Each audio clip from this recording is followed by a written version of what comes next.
nurses out there, let's give them some noise. All the PSWs out there, all the dietary aides, all the housekeepers, all the DSWs, lab techs. Come on, let's make some noise for them. We're here on behalf of 175,000 healthcare workers in our unions to send a message, a clear, very simple message, a message that's easy to understand to Premier Ford and his finance minister. We demand respect.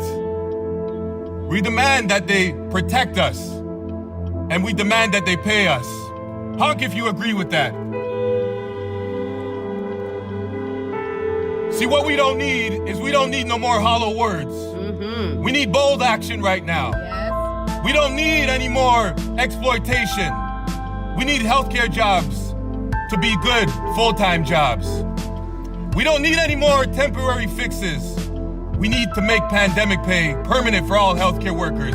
Honk if you agree with me on that one.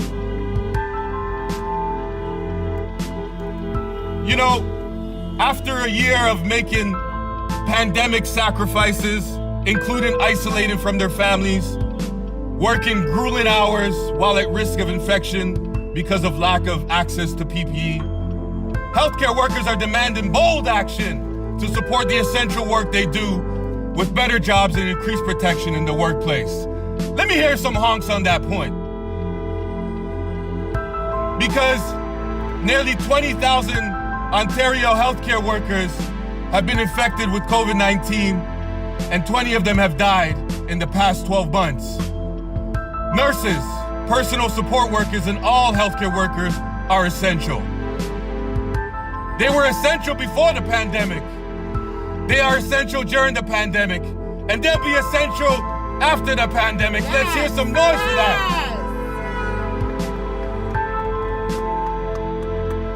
What I'm trying to understand is how can Doug Ford show the people he calls heroes and champions they're essential?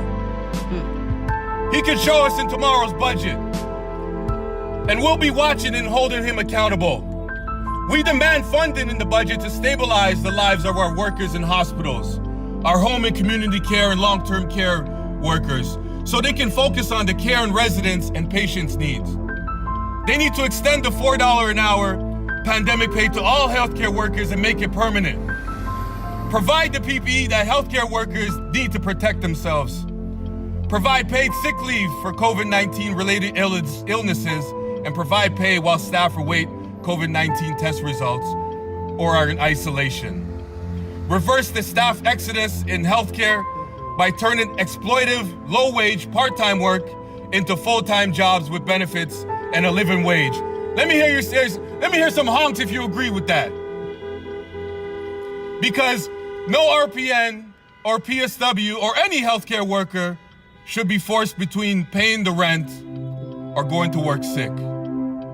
If our government could afford to cut taxes for big businesses, they damn well can afford to support the RPNs and PSWs of this province. Let me just tell you something here. If tomorrow's budget doesn't deliver for healthcare workers, we'll be back to rallying every conservative MPP's riding to remind them how they failed to respect us, to remind them how they failed to protect us, and to remind them how they failed to pay us. Thank you very much. Let's keep the pressure on.